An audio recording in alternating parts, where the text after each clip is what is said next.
אם להיות כנה, אני לא כל כך נעלבת מתגובות. כאילו, אני מבינה היום שהרשת היא מקום מאוד מאוד מאוד נרחב מבחינת קהל ודעות ומגוון של אנשים שבאמת נחשפים לתכנים שלי.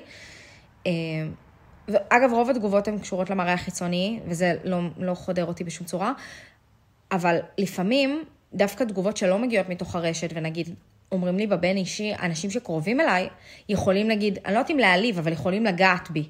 ואז אני או לוקחת את זה אליי ומחליטה שזה משהו שאני כן מאמינה בו, חושבת שהוא נכון, חושבת שצריך לשנות, או שאני פשוט יודעת להבין שכאילו לאנשים יש דעות שונות, וזה בסדר גם שיחשבו משהו כזה או אחר, ואני יודעת גם לא לקחת אליי. אני מאוד יודעת לסנן מה נכון לי להכניס לתוכי ומה לא, וזה משהו שרכשתי, מיומנות שרכשתי עם השנים, בעקבות באמת המון תגובות שקיבלתי לאורך הזמן.